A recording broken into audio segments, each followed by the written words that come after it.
Nancy Pelosi talks race, Paul Krugman talks fascism, and President Trump talks NAFTA. So, a lot of talking. I'm Ben Shapiro. This is The Ben Shapiro Show.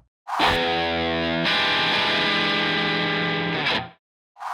have a lot to get to today. I have a crazy story out of Brown University that really is indicative of where the left is intellectually, and it is not a good place. But first, I want to talk to you about your wireless provider. The big in big wireless provider stands for a lot of things. Big contracts, big bills, big fees. AT&T has a new $800 million administrative fee increase. What big wireless doesn't actually want you to know is that there's a way to cut your wireless bill all the way down to $15 a month, which is where Mint Mobile comes in. They're the game-changing company that's taken everything wrong with big wireless, and they've made it right. You can save probably $1,000 a year with Mint Mobile without sacrificing quality of service. They work with other companies to ensure that your coverage is the best there is. It's just terrific. Mint Mobile makes it really easy to cut your wireless bill down to just $15 a month. Use your own phone with any Mint Mobile plan. You can keep your old number along with all your existing contacts. You can choose between 2, 5, or 10 gigabyte 4G LTE plans. No more paying for unlimited data that you're never going to use. Every plan comes with unlimited text and talk. And if you're not 100% satisfied, Mint Mobile has you covered with their 7-day money-back guarantee. They save you money by cutting out the middleman, and also they're not going to sell you data packages you're never going to use. Ditch your old wireless bill. Start saving with Mint Mobile. To get your new Mint wireless plan for just $15 a month plus free shipping on your Mint Mobile SIM card, go to mintmobile.com/Ben. That's mintmobile.com/Ben. Mintmobile.com/Ben. Cut your wireless bill down to $15 a month. Get free shipping on that SIM card at mintmobile.com/Ben. Use that /Ben to let them know that we sent you. Okay, so well, the media keep proclaiming that Donald Trump is the scariest person who ever was. President Trump continues to bash the mainstream media. He continues to suggest that they are indeed fake news. He continued that this morning when he woke up at 5:30 in the morning and decided to rewatch Lou Dobbs. Yes, that's actually what happened. He woke up at 5:30 in the morning and he TiVos a lot of the shows on Fox News and Fox Business, and he decided to watch Lou Dobbs' show. Lou Dobbs is talking about the search results over in Google. And President Trump decided to tweet this out. This is 14. Tweet out, Google search results for Trump news shows only the viewing reporting of fake new media. In other words, they have it rigged for me and others so that almost all stories and news is bad. Fake CNN is prominent. Republican, conservative, and fair media is shut out. Illegal. 96% of results on Trump news are from national left-wing media. Very dangerous. Google and others are suppressing voices of conservatives and hiding information and news that is good. They're controlling what we can and cannot see. This is a very serious situation. Will be addressed. Okay, well, I don't think the president actually Googles things. He apparently doesn't use a computer really. So where he got this information is that Lou Dobbs was talking about search results when it comes to Google News. And it's true that the Google News bias in favor of large media organizations is pretty severe. And that does have an actual impact on the kind of news that people consume. And it does mean that they actually consume a fair bit of misinformation that is put out by the mainstream media. Now, it's important to remember that when President Trump says things like fake news and means just any news he doesn't like, he was not the originator of the phrase fake news. The originator of the phrase fake news, Trump says that he made it up. He didn't make it up. It was made up by the left. The left suggested that Hillary Clinton had lost the election, if you recall, due to fake news. There were a bunch of false stories put out on Facebook. People believed those false stories, and then they voted for Donald Trump instead of Hillary Clinton. President Trump said the actual fake news are the members of the mainstream media. And unfortunately, members of the mainstream media seem intent on proving his point almost every day. The latest example comes courtesy of CNN. So President Trump has focused on CNN incessantly, and there's a reason for that. Here's the latest example. CNN absolutely botched a story claiming that President Trump knew in advance about the June 2016 Trump Tower meeting between members of the Trump campaign and a Russian-backed lawyer supposedly offering dirt on Hillary Clinton. You know, there's been a lot of focus on this particular meeting, obviously, because in the run-up to the meeting, Donald Trump Jr. was emailing with an associate of his from Russia who's basically saying that the Russian government wants to supply the Trump campaign with dirt on Hillary, so why don't you meet with this lawyer? And Trump Jr. was like, sounds great. And then they had the meeting. Well, one of the big questions has been, did Trump know in advance about the meeting? Well, CNN reported July 26th, 2018, claiming that Trump did know in advance about the meeting. Well, it turns out the person who supplied that information was Lanny Davis, who is the Clinton-associated lawyer for Michael Cohen, who at the time was attempting to show the Mueller investigation that Michael Cohen had something valuable to offer. CNN says it stands by the story, but Davis told the Washington Post this week, quote, I should have been more clear, including with you, that I could not independently confirm what happened. I regret my error. Davis also told Anderson Cooper of CNN, I think the reporting of the story got mixed up in the course of a criminal investigation. We were not the source of the story. The CNN story originally said Davis offered no comment. It turns out that on background, he had actually provided virtually all of the story. CNN said, quote, "We stand by our story. We are confident in our reporting of it." That story rocketed around the media. It was echoed by NBC News and the Washington Post. According to BuzzFeed News, Davis was the confirming source for all of that. Those admissions follow another admission from Lanny Davis, Michael Cohen's lawyer, regarding a claim that President Trump knew beforehand about the hacking of Democratic emails by the Russians. Now Davis says, quote, "I am not sure. There's a possibility that is the case, but I am not sure." So the source for half of the media's news regarding Russian collusion and Trump Tower and all the rest of it is Lanny Davis, the lawyer for Michael Cohen, who has now gone on record admitting that he doesn't know what the hell he's talking about. CNN stands by the story anyway. According to BuzzFeed News, quote, "The network, in effect, doesn't appear to believe it made a mistake. The story was, some inside CNN argue, carefully worded to hedge against those in the Cohen camp changing their tune. In other words, the story reports claim that Cohen had said he was willing to make, not the underlying truth of those claims." So in other words, CNN says, listen, we didn't report that Cohen knew that Trump had known about the Trump Tower meeting in advance. No, the CNN story reported that Cohen was willing to tell prosecutors that he might have known about that stuff. So we had carefully caveated this. Right? The decision from CNN to continue to stand by the story suggests it believes the strength of its other sources outweighs any waffling from Davis, according to BuzzFeed, or that the network believes Davis was telling the truth then and not now. But Davis's news statement that he was the source for a story he now refutes raised questions about what action, if any, the network might take. We should address Lanny Davis's comments in our reporting and be more transparent with our readers about our reporting, one CNN staffer told BuzzFeed News. Now, I have some personal experience with stories like this. So I remember back in 2013, Chuck Hagel was nominated for Secretary of Defense by the Obama administration. Chuck Hagel was, in my opinion, radically anti-Israel. He was an isolationist on foreign policy, and there was a big push from the right to stop Chuck Hagel's nomination. Well, I was supplied information by top sources in the Senate that Chuck Hagel had spoken to some group called Friends of Hamas. It was just a rumor, and we reported it on Breitbart News as a rumor. The actual title of the piece said, we called up the White House basically hung up on us, and the title of the piece was something like, "White House spokesperson hangs up based on rumors of Friends of Hamas," something like that. It was pretty clear in the piece that it was a rumor. Now, that was a correctly reported rumor because it turns out that the rumor was not true. But should we have reported it in the first place? The answer is no, and I've said this multiple times since. It was a mistake not to retract the story. It was a mistake to report the story in the first place. CNN basically did the same thing here, but they're not backing off the story. Right? The same mainstream media that suggested that story was bad, and was largely right, is now suggesting that this story by CNN is kind of okay. And then President Trump complaining about fake news is labeled crazy. You have folks in the media claiming that the news media are the reliable sources in all of this. It's hard to give a lot of credibility to news sources that hold a double standard when it comes to people on the right. They would never hold for people on the left. And the levels to which the media will go in order to disparage and slander the Trump administration are pretty astonishing. It's mostly astonishing because if they would just be accurate about the Trump administration, it's not like they would have nothing to report. But the opinions of the left are so out of the realm of normalcy that it's almost impossible to defend. Take, for example, this column from Jill Filipovich. This is not an objective news piece. This is a column.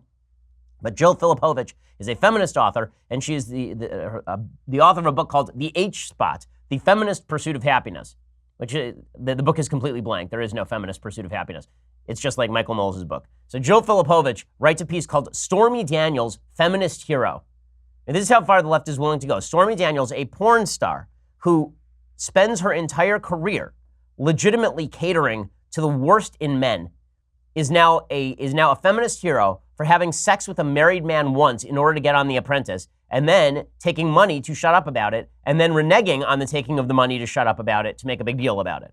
She's a feminist hero. Here's Jill Filipovich, quote, "Let's take a moment for Stormy Daniels. On Tuesday, Michael Cohen pled guilty to breaking campaign finance laws, charges stemming from payments he made to two women, one of them Miss Daniels, with whom Donald Trump is said to have had an affair. Mr. Cohen, a former lawyer for Mr. Trump, says he made the payments at the direction of the president in an effort to influence the 2016 election. It's an extraordinary admission and an extraordinary political moment, not just because of what it means for Mr. Trump. It marks an unanticipated feminist turning point. Miss Daniels is an adult film star and, like the president, an unapologetic self-promoter. Hers is not a female archetype that has historically garnered much respect, trust, or sympathy." Well, yeah, because she legitimately gets paid to have sex on film so that other men can masturbate to it. That is legitimately her career. So yeah, I wouldn't go with feminist archetype there. Yet here she is, an imperfect, entirely self-possessed woman telling her story with clarity and without shame. And here we are actually listening to her. Okay, let's be clear. The only reason anybody's listening to her is because, one, prurient interest, and two, she's saying crap about a president that the left hates. This is why there's so much power in the fact that Ms. Daniels does not believe her job or her involvement with Mr. Trump or the payoff is her shame to carry. She wants him held accountable, and the justice system is actually stepping in. She is refusing to slink away, despite being paid to do exactly that in a pattern we've seen too many times from influential men seeking to maintain their dominance and avoid responsibility. Did I miss something here? I thought Stormy Daniels was paid to voluntarily go away and signed a contract to that effect. Was she forced into anything here? I missed that part. So, just to be clear, when you violate a contract, that's good and feminist, so long as it hurts Donald Trump. Jill Filipovich writes, Miss Daniels is a sex worker, making her the kind of bad woman scorned for her work, who's often not believed when she indicts a powerful man. Well, her work is garbage, and when she, quote, indicts a powerful man, we sort of have to decide whether or not she is credible. Her credibility is not really called into question by the fact that she's a porn star. She's not even claiming she was sexually assaulted or harassed. She's claiming that she had sex with a guy once and then won't shut up about it before an election, right? That's legitimately her entire claim. But this makes her a feminist hero. In a second, we will talk about the feminist heroism of a woman who does girl-on-girl scenes for pay.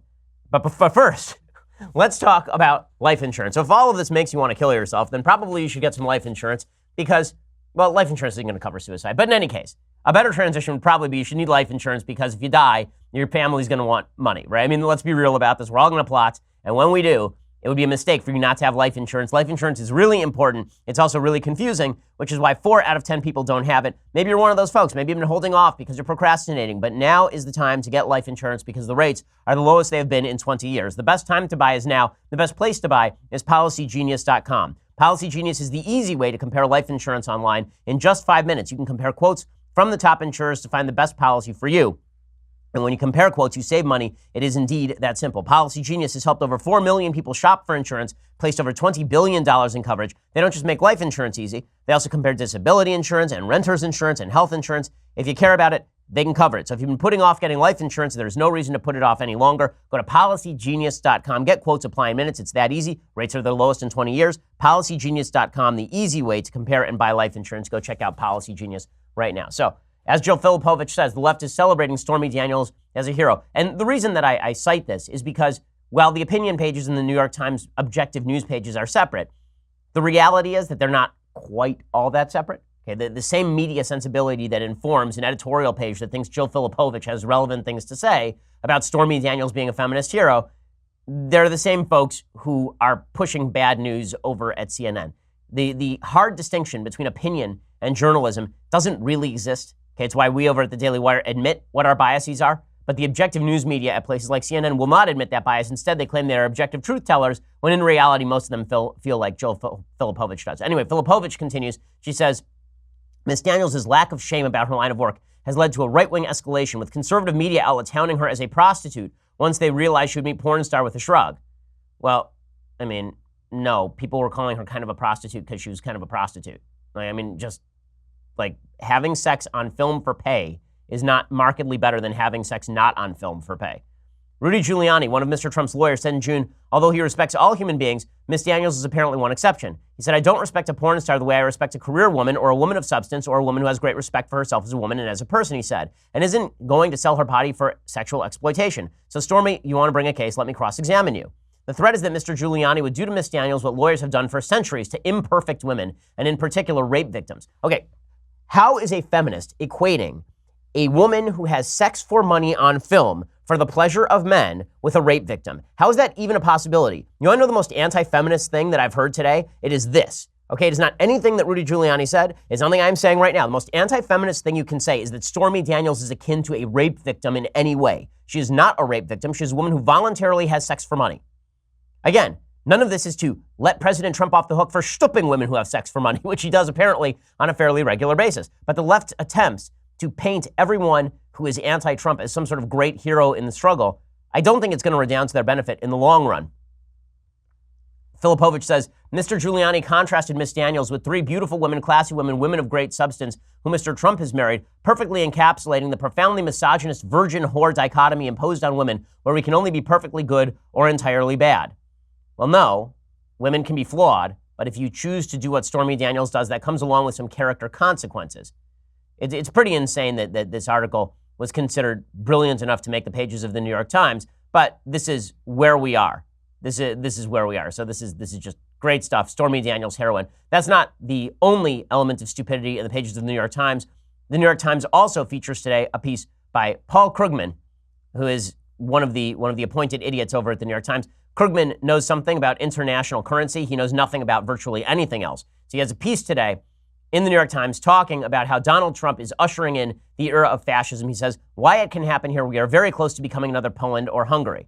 He says, soon after the fall of the Berlin Wall, a friend of mine, an expert on international relations, made a joke. Now that Eastern Europe is free from the alien ideology of communism, it can return to its true historical path, fascism. Even at the time, his quip had a real edge. As of 2018, it hardly seems like a joke at all. What Freedom House calls illiberalism is on the rise across Eastern Europe. This includes Poland and Hungary, both still members of the EU, in which democracy as we normally understand it is already dead. In both countries, the ruling parties, Law and Justice in Poland, Fidesz in Hungary, have established regimes that maintain the forms of popular elections, but have destroyed the independence of the judiciary, suppressed freedom of the press, institutionalized large-scale corruption, and effectively delegitimized dissent. The result seems likely to be one-party rule for the foreseeable future. This is correct, by the way. The situation in Hungary and Poland is not a good one.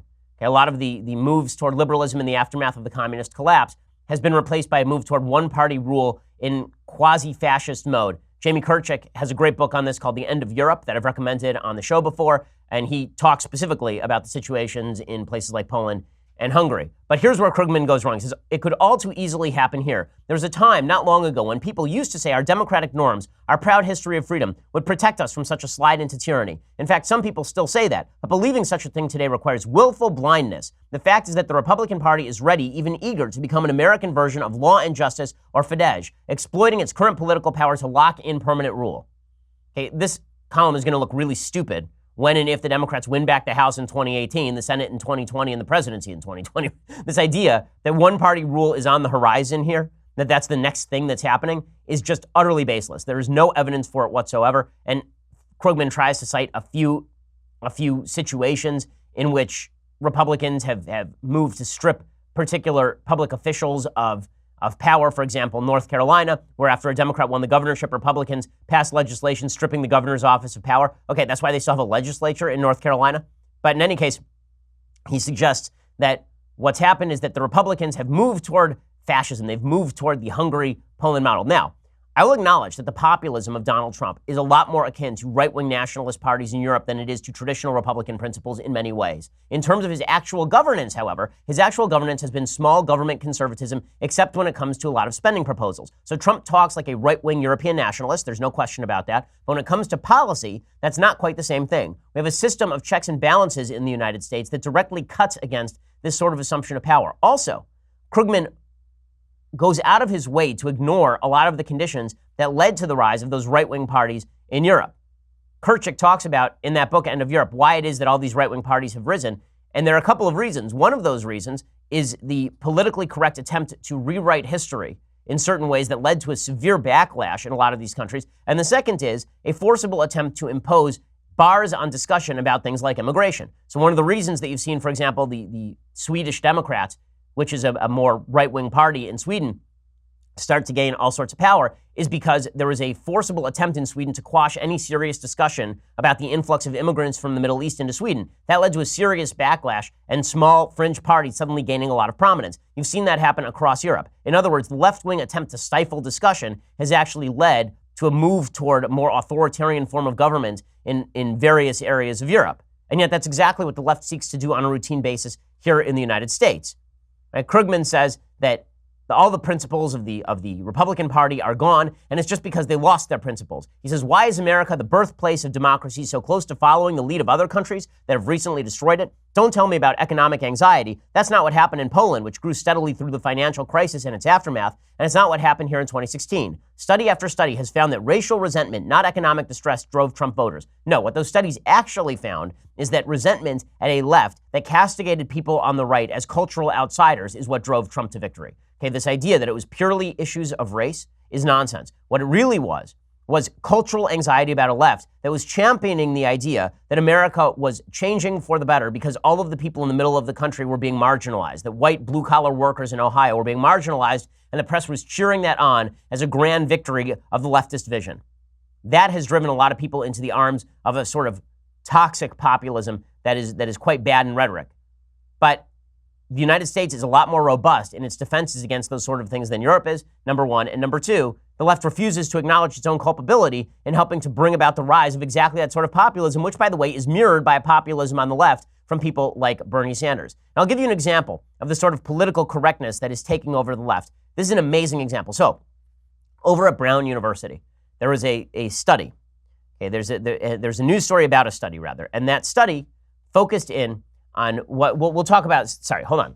We'll talk about the study in just 1 second. First, we need to talk about you upgrading your business. Okay, so if you need to upgrade your business, you need better employees. Let's be real about this. The people you have working for you, they're mediocre at best. You need to get some new people in there, new blood, fresh blood. ZipRecruiter is for you. ZipRecruiter sends your job to over 100 of the web's leading job boards. They don't stop there. With their powerful matching technology, ZipRecruiter scans thousands of resumes to find people with the right experience and invite them to apply to your job. As applications come in, ZipRecruiter analyzes every one and they spotlight the top candidates so you never miss a great match. ZipRecruiter is so effective that 80% of employers who post on ZipRecruiter get a quality candidate through the site within the first day. With results like that, it is no wonder that ZipRecruiter is the highest rated hiring site in the United States. And right now, my listeners can try ZipRecruiter for free at this exclusive web address, ZipRecruiter.com/dailywire. That's ZipRecruiter.com/dailywire, DAILYWIRE, ZipRecruiter.com/dailywire. We use it here at the Daily Wire offices. It's great. ZipRecruiter is indeed the smartest way to hire. And again, you can try it out for free at ZipRecruiter.com/dailywire. Okay, so I'm arguing here that political correctness has helped drive a populist backlash that is not good for the country. I don't think the populist backlash is great for the country, but I think the political correctness is even worse for the country. And so what we've seen is a toxicity in politics that is led by an attempt to quash debate, not just about terrible, horrible, no good, very bad ideas, but about mainstream ideas. I'm talking about mainstream scientific investigation is being forcibly quashed by the forces of political correctness on the left. Today's example is particularly insane. It comes courtesy of Brown University. So Brown University has now pulled down a news story on a study conducted by one of its own researchers. The study focused on what it described as rapid onset gender dysphoria. Okay, gender dysphoria, gender identity disorder, transgenderism, that was not present in early youth. Because this wasn't a kid who was 3 and said, I'm a little boy when it was a little girl. Instead, it was gender dysphoria that manifested within days or weeks in teens and young adults. In other words, it's become trendy in some areas of the world for people to declare themselves transgender. And you've seen this in the statistics. The number of people in Britain who have reported themselves to basically institutes that help deal with transgenderism has doubled in the course of 1 year. Don't tell me that evolution radically shifted in the course of 1 year, or that there were this many people who are transgender who just realized it in the last year, that they'd felt this way since they were 3, but now that they watched it on TV, they finally realized that this was happening. As I say, when it comes to human behavior, a large component of human behavior is indeed biological, and a huge component of human behavior is biological responses to environment. Environment does matter when it comes to all sorts of behavior. It's so funny, the left will acknowledge this when it comes to things like IQ, that IQ is indeed responsive to a certain extent to environment. They'll deny that IQ even exists with regard to biology, which is bizarre, or at least they'll make the case that biological studies with regard to IQ should not be done because we can't look at the biology of IQ, but we certainly should pretend that all sexual behavior is innately biological, and therefore, if you have a drive toward a sexual behavior, this means that you were born this way, right? This is the Lady Gaga case about biology. The reality of the reality is that human behavior is quite malleable, particularly in the sexual arena. And one of the things that has happened with regard to transgenderism is as it becomes more prominent in the media, there are more and more people who are being confused. There are more and more people who believe that because they feel like outsiders, this must mean that they actually are outsiders in their own body. And that's essentially what this study was positing. What the study author is a woman named Lisa Littman. I assume that she's on the left because she works at Brown. I can't imagine that she's not. She's an assistant professor of the practice of behavioral and social sciences at Brown's School of Public Health. And she stated, quote, "This kind of descriptive study is important because it defines a group and raises questions for more research. One of the main conclusions is that more research needs to be done." You can tell, by the way, that she doesn't like the conclusions of her own study when she keeps saying more research needs to be done. Just descriptive studies aren't randomized controlled trials. You can't tell cause and effect. You can't tell prevalence. It's going to take more studies to bring in more information, but this is a start. So what exactly was the study? Here's what the study found. Littman talked to 250 parents of children who suffered from rapid onset gender dysphoria. According to Science Daily, among the noteworthy patterns, Littman found in the survey data, 21% of parents reported their child had one or more friends become transgender identified at around the same time. 20% reported an increase in their child's social media use around the same time as experiencing gender dysphoria symptoms. 45% reported both. So in other words, a large minority of parents who were surveyed about kids who, when they're 13, suddenly realize that they are, quote unquote, of the opposite gender. A huge percentage of those kids were being influenced by their peers. Right? A huge percentage of them were having peers who decided they were transgender, and now, okay, my best friend is transgender, so maybe that means I'm transgender. And a huge percentage of them were on social media more, reveling presumably in transgender media coverage. The pattern of clusters of teens in friend groups becoming transgender identified, the group dynamics of these friend groups, and the types of advice viewed online led Littman to the hypothesis that friends and online sources could spread certain beliefs, which is common sense, and which is something that folks on the right have been saying, that when you have a society that pushes certain messages about sexuality, it actually has an impact on how people behave sexually, which we have known forever. Okay, it's true with regard to porn habits. It is true with regard to homosexuality. It is true with regard to transgenderism. It is true with regard to every sort of type of sexual experimentation. The more exposure a certain practice gets in the media, the more people are going to try it out. And that's not saying there's not a biological component to transgenderism. Perhaps there is. I assume that there probably is, particularly in young kids. It's not even assuming there's not a biological component to, it's certainly not assuming there's not a biological component to homosexuality. Particularly when it comes to twin studies, it shows there is a biological component, although the idea that it's completely biological is belied by the fact that even in twin studies, about 50% of twins are disparate, meaning if you have genetically identical twins, only about 50% of them are both gay. Right? If one's gay, the other one half the time is straight, which would suggest it's not completely biological since they have the same DNA. Examples. So what are these beliefs that are being promulgated by media? Examples include the belief that non-specific symptoms, such as feeling uncomfortable in their own skins or feeling like they don't fit in, which could be part of normal puberty or associated with trauma, should be perceived as gender dysphoria. In other words, the media and friends constantly saying, you feel uncomfortable in your own skin, or you were, God forbid, raped, something terrible happened to you, and now you feel uncomfortable sexually. Maybe it's because you're actually a member of the opposite gender. What other beliefs? The belief that the only path to happiness is transition, which is something that the media push nonstop. Okay, nonstop the media push this idea that if you're uncomfortable in your own skin, the only possible solution is hormone treatment and to mutilate your genitals. The belief that anyone who disagrees with the teen is transphobic and should be cut out of their life. Right? This is another one of the areas that if you are a teen and you go to your parents and you say, Mom, I'm actually a boy and you're a girl, and your parents say, no, sweetheart, I know that you're having a tough time right now. Let's go talk to a psychologist. That this means your parent is transphobic and hates you. And it's something that's being pushed also. This is what the study says. Of the parents who provided information about their child's friendship group, about a third responded that more than half of the kids in the friendship group became transgender identified. More than half the kids in a particular transgender group became transgender identified. In other words, there's a certain psychological contagion that pertains to sexual experimentation and gender experimentation, which is exactly what you would figure because cliques have existed in schools for a very long time. Any trend that exists in a public school, in any school setting, is going to bring people within that clique. Hey, how is it that you get kids to dress like idiot goths? All you have to do is get a couple of kids to dress like idiot goths, and then all their friends dress like idiot goths. Okay, the same thing holds true when you have a media that is glorifying Caitlyn Jenner as Woman of the Year.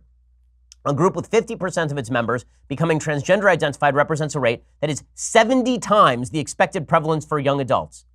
70 times, according to Littman. Okay, this is the Brown University researcher. Additionally, 62% of parents reported their teen or young adult had one or more diagnoses of a psychiatric disorder or neurodevelopmental disability before the onset of gender dysphoria.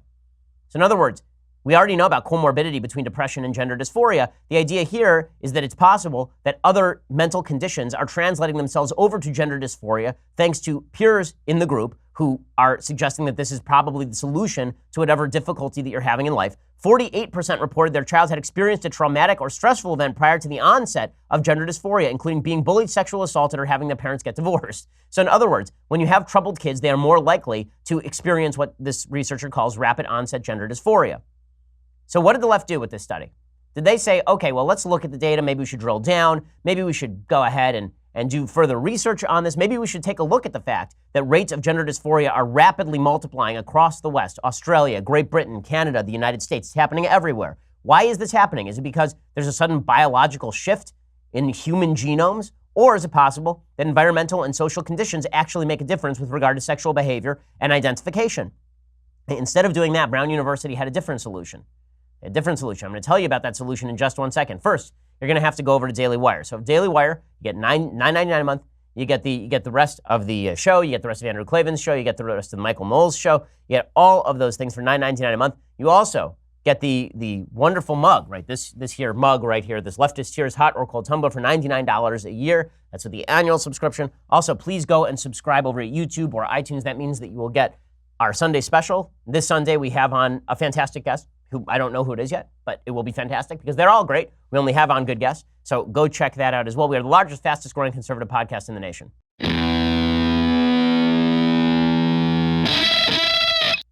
Okay, so what did Brown University do with all of this? What did Brown do with all of this? Well, what Brown did with all of this is they buried the study. Okay, they decided that the study had to be pulled down. So Brown University couldn't stand the actual study. They caved. The university pulled down a news article about the study. Realistically, Brown and the journal in which the original comment was published, PLOS One, turned against the study because it offended politically correct sensibilities about transgenderism. Brown's School of Public Health Dean Bess Marcus even issued a letter to the entire community. Here's what the letter said. Quote, independent of the university's removal of the article because of concerns about research methodology, the School of Public Health has heard from Brown community members expressing concerns that the conclusions of the study could be used to discredit efforts to support transgender youth and invalidate the perspectives of members of the transgender community. You reading me here? Brown University, a research university, pulled down one of its own studies because they said that it could hurt people they don't want to hurt. How insane is that? Okay, basically they're saying that science is now they're openly saying this, right? They are saying that science is taking a back seat.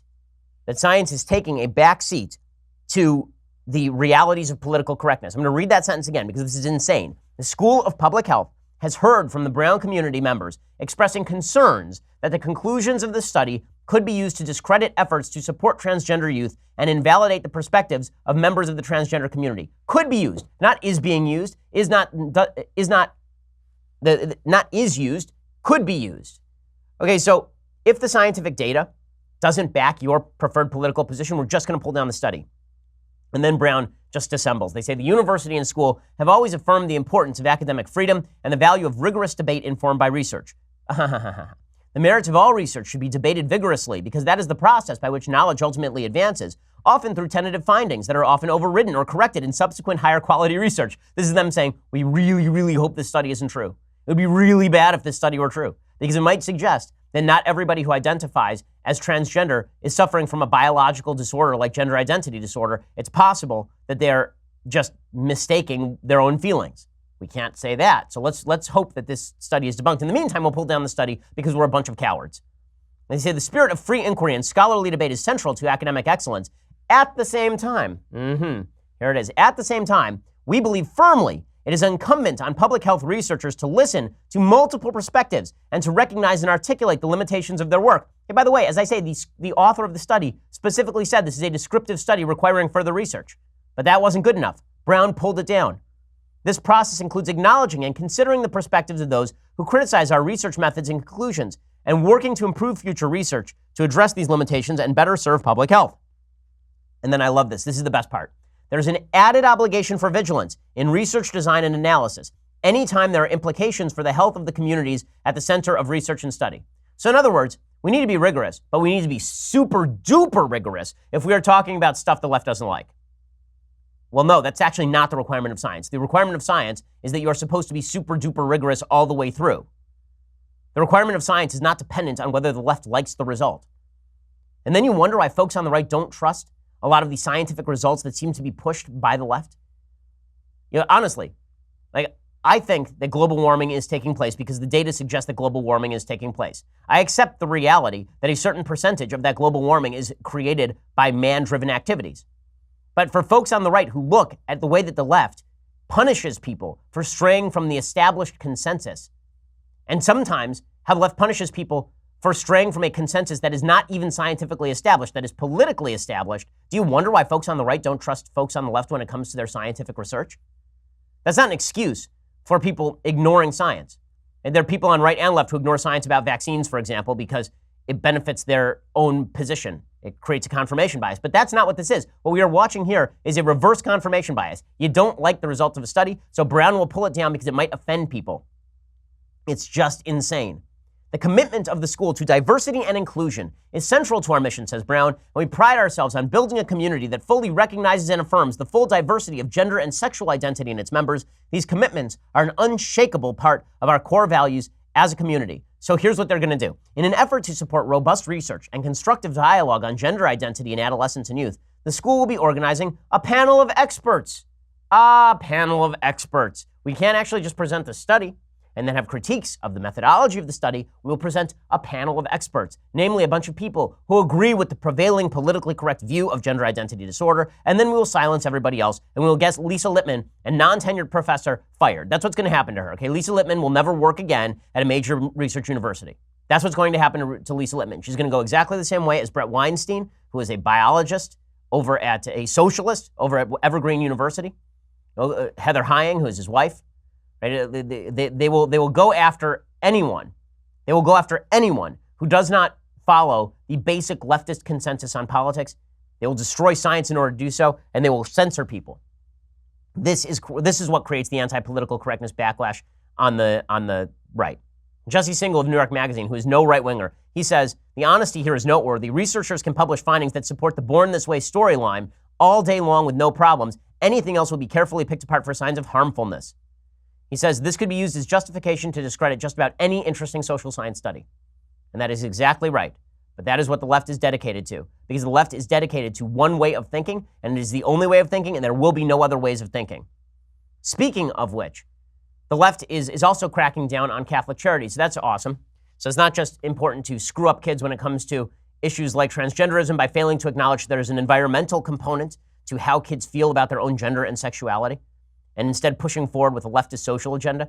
It's now it's deeply, deeply important that they shut down Catholic charities that are involved in adoption. In the latest blow against religious Americans, the Catholic Charities of Buffalo were forced to shut down their adoption and foster services thanks to state rules that prohibit any adoption or foster agency from refusing to send kids to same-sex partners. So let's say I'm a single mom, and I give up my kid to a Catholic charity because I'm also Catholic, and I'd like my kid to be raised Catholic. The state of New York says that Catholic charity cannot participate in foster care or adoption services anymore. They have to shut down because the Catholic charity will not hand the kid over to a gay couple. Instead, they want to give preference to straight couples, not allowed to do that under New York state law. And so Catholic charities instead will send those kids presumably back into the state system. So well done, left. Well done, left. We'll make sure that those kids get stuck in some sort of foster home as opposed to with straight parents, because we have to make sure that gay parents are privileged in the same way that straight parents are, even though a child needs a mother and a father. That's not a religious argument, by the way. That is a natural law, reason-based argument. Mommies and daddies are different. Anyone who tells you different is a liar. Mommies and daddies are different. And if you don't believe me, think about your own mommy and daddy and ask which one of them you would replace with a member of the opposite sex and how much that would change your life. To pretend otherwise is idiotic. The same left that talks about the value of diversity when it comes to race and talks about the special value of women when it comes to feminism and considers people like Stormy Daniels evidence of feminism says that motherhood is not an integral component of a child's life. Instead, two fathers can do the exact same job as a father and a mother. It's absolute crap, and now they will embed it in law and shut down Catholic charities who simply maintain that a child deserves a mother and a father. So Catholic Charities of Buffalo is just the latest. This has already happened in Boston. It also happened in Illinois in 2011. But it doesn't matter because the left gets what it wants, which is the ability to preside over a hard left move in all of social areas. Zach Ford, who's an execrable human being, over at Think Progress. He writes, dude, get over it. You lost. Right? That's it. No, the kids lost. The kids lost because these kids might have been able to get a home through a Catholic charity and be raised in the way that their parents wanted them to be raised. And instead, they're going to be shunted back into whatever state system the left wants them shunted into. And you wonder why people are not dumping Trump. The reason why people aren't dumping Trump is because the left is so insane, because this is the agenda the left is pushing. The agenda the left is pushing is Stormy Daniels is a heroine. Stormy Daniels is a hero. And sex work is exactly the same as a woman working as a partner at a law firm. Or that Stormy Daniels is equivalent, that talking badly about Stormy Daniels is equivalent to making her a rape victim. This is Jill Filipovich's perspective. The left is suggesting that scientific research studies be shut down if they don't reach the proper conclusions. And they're suggesting that Catholic charities be shut down because we have to make sure that kids can be adopted by gay couples at the same rate as straight couples because mommies and daddies are unnecessary. You can have two mommies or two daddies. They're exactly the same thing. Okay, you think that this is just a case that I'm exaggerating here? Here's Nancy Pelosi, the once and probable future Speaker of the House of Representatives, saying that the 2018 campaign is going to be about fear. We're going to have so many women, and that's why the Republicans are so afraid, and that's why President Trump is so afraid.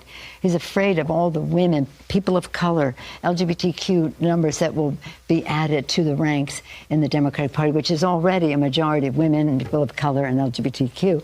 But it's going to be larger numbers. Okay, the Democratic coalition is based on this, right? The Democratic coalition is not based on fundamental principles about freedom. It is based on which interest groups can we cater to and allow dominance in American politics to dominate other interest groups in American politics. That is what the left is about. The same left that will declare Mike Pence a theocrat is in its soul theocratic about government itself. Government is God. They are the great moral arbiters of the planet, and therefore they get to determine what sort of science we pursue, what sort of adoption strategies are pursued by religious people and by people of good faith around the country. They're the ones who get to determine our social lives, and then they turn around and suggest that we're the fascists. And then they wonder why people are resonating to a populist rhetoric that says that the left needs to be stopped. They're wondering why conservatives are moving anti-left. I don't think there's an excuse for conservatives to abandon their own fundamental principles about morality, decency, and limited government in order to slap the left. I don't think anti-left is the same thing as conservative. But to ignore the temptation that is being presented toward moving toward a populist right-wing anti-leftism because the left has decided that they want to challenge the existence of free thought in American society is for the left to paint a rather self-flattering picture of exactly how politics in the United States works at this point. Okay. Time for some things that I like, and then we'll do some things that I hate. So this week, I'm doing some Neil Simon stuff because Neil Simon passed away over the weekend. Neil Simon, an incredibly talented writer. This is one of my favorite comedies called The Goodbye Girl. I think I've recommended it on the show before, but we'll go back to it. It was probably 2 years ago or 3 years ago. In any case, Neil Simon's Goodbye Girl with Richard Dreyfuss and Marsha Mason. Richard Dreyfuss turns in, I think, a career best performance in The Goodbye Girl. He's really funny. The basic plot is that this woman and her young son, she gets divorced, and young daughter, sorry. She gets divorced, and she needs a roommate basically to stay in her apartment. And Richard Dreyfuss is an actor, and he moves in, and it's very funny and very cute, and it's got some real moments. Here's some of the trailer. Say hello to the Goodbye Girl. Make it fast. Hi, I think there's been some kind of mistake. I sublet this apartment from this friend of mine. Technically, that apartment belongs to me. Now, do I come up there now? We discuss this amicably? Or do I storm the place in the morning? 5 minutes. The only practical solution is that we share the apartment. I'll bet. You win. Get your bags. You get the small bedroom. We're in trouble, right? Say hello to Richard Dreyfuss. My kingdom for the horse! Say hello to Marsha Mason. The best part of this is that they do a production of Richard III, and the Richard III production is hysterically funny because the director of the production, being a leftist, suggests that Richard III should be played as a homosexual, that Richard III is latently homosexual, but he also insists that Richard Dreyfuss play it as openly as possible, and the production is extraordinarily funny. So go check out The Goodbye Girl. It's well worth the watch. It's quite enjoyable. Okay, other things that I like. So finally, President Trump came out and issued a statement about John McCain that was fitting and useful. It only took him a day and a bunch of pressure. He issued a statement saying, despite our differences on policy and politics, I respect Senator John McCain's service to our country, and in his honor, I have signed a proclamation to fly the flag of the United States at half-mast until the day of his interment, which is sort of normal policy. I've asked Vice President Pence to offer an address at the ceremony honoring Senator McCain at the U.S. Capitol this Friday. At the request of the McCain family, I've also authorized military transportation of Senator McCain's remains from Arizona to Washington, D.C., military pallbearers and band support, and a horse and caisson transport during the service at the U.S. Naval Academy. And then he asked also Kelly and Madison Bolton to represent the administration at the services. This is what he should have done originally, and then we could have avoided this entire silly controversy. But at least Trump got it right, if a little belatedly. Okay, other things that I like. So the president is cutting a trade deal that he suggests is really a bilateral trade deal between the United States and Mexico. It is not. It's mostly a revision of NAFTA. He wants to retitle it because Trump enjoys retitling things. He likes rebranding. That's fine. The actual trade deal may be better. We have to see the details fully hashed out. It may not be better, but Trump's rhetoric is sort of disconnected from what's actually going on. He's suggesting that he's scrapping NAFTA altogether and renegotiating from scratch. That's not true. It's really he's negotiating changes with Mexico and Canada, and that's basically all that's happening. But if those changes are good, then fine. Right, here's what CNN reports. This is actually true. This is actually real CNN reporting. There's no formal free trade deal between the U.S. and Mexico, only an agreement between the two countries on how to resolve key issues in their trade relationship as part of the NAFTA talks. But this led the president to triumphantly state that he had fixed all of our trade problems by scrapping NAFTA. Again, that may not be true, but it led to this kind of funny moment when he called up Enrique Peña Nieto, who's still the president of Mexico, and tried to use a speakerphone in a moment directly from Veep. The president is on the phone. Enrique? Yeah, you can hook him up. Hello?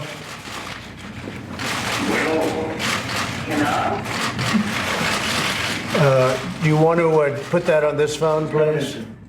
Hello? So, yeah, solid stuff there from the president, and somebody on his team probably got a chewing out for a little bit of that. Okay, other things that I like. So I have to acknowledge that I think the bad lip reading folks are extraordinarily hilarious. They're really, really funny. And they did a bad lip reading of Sarah Huckabee Sanders and members of the media at a White House press conference. We'll show a couple of seconds of it. It's pretty funny. I need a drink. Okay, idiots, are you ready? I just can't stand the faces of you people. Those dead, questioning eyes. You dummies don't matter. Greedo?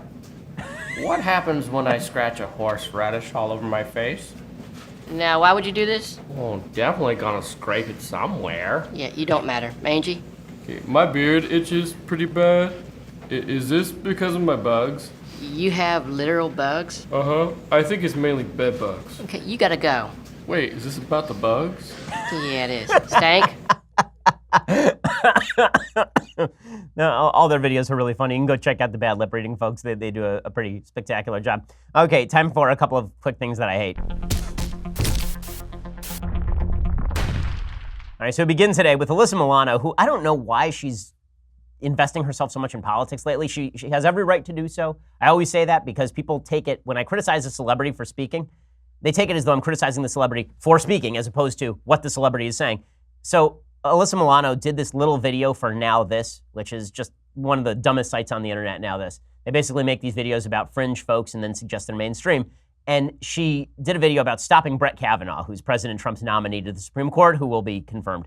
And she decided that she was going to read out supposed accounts from supposed victims as though she was the victim.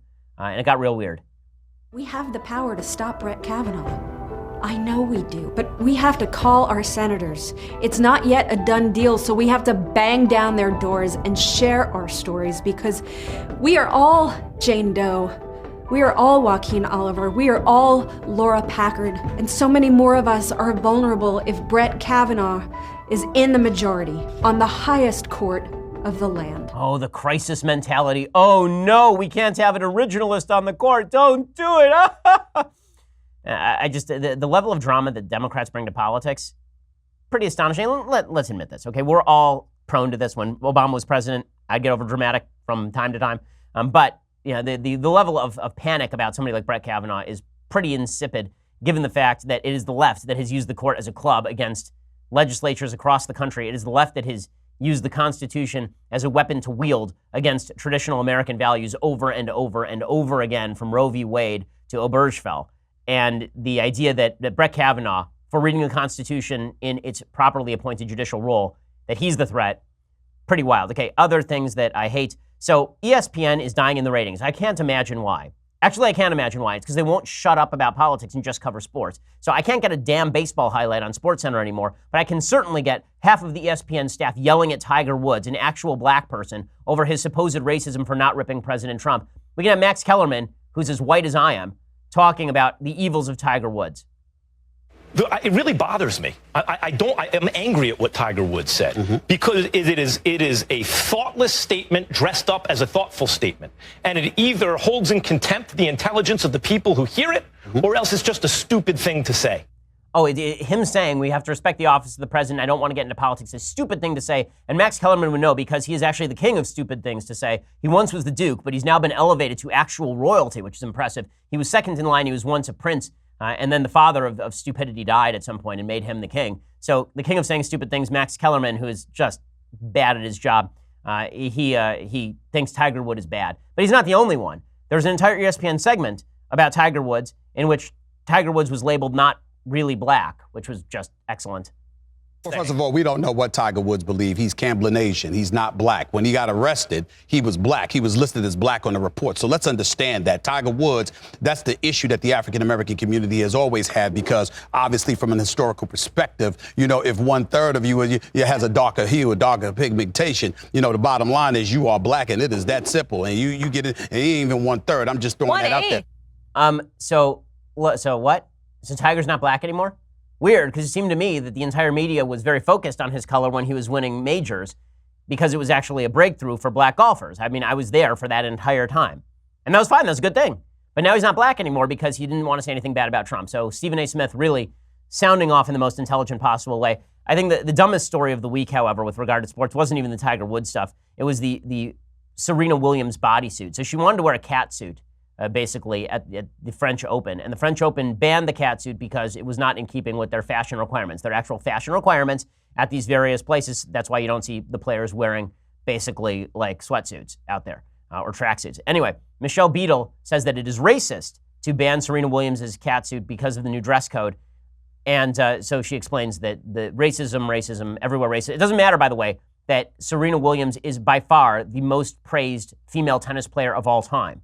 And the best female tennis player of all time. And that the last thing the French Open wants to do is offend Serena Williams. No, it must be racism because everybody is racist, everybody racist. This is not a good look for the French Open or the French, and specifically the gentleman who said you must respect the game. I think there's a racial card being played here because it is Serena Williams, the bootylicious comment. He sounds like the beginning of the, oh my God, like he's just offended. There's no reason to ban the outfit because you're right. If there are many other uniforms that show so much skin, and that doesn't seem to be a problem whatsoever. So I think she has been marked for this, and I think the entire thing is just a bad look for all of them. Okay, so the one of the cases that's being made for this is that she needed help with her blood clots, and this helped create circulation. But the French Tennis Federation President Bernard Giudicelli, he said, I think sometimes we've gone too far. He said it will no longer be accepted. One must respect the game and the place. Well, I mean, it is a skin-tight bodysuit, and let's remember that this is not the first time that a person has been banned from wearing a skin-tight bodysuit at a major. Okay, there's a woman named Ann White.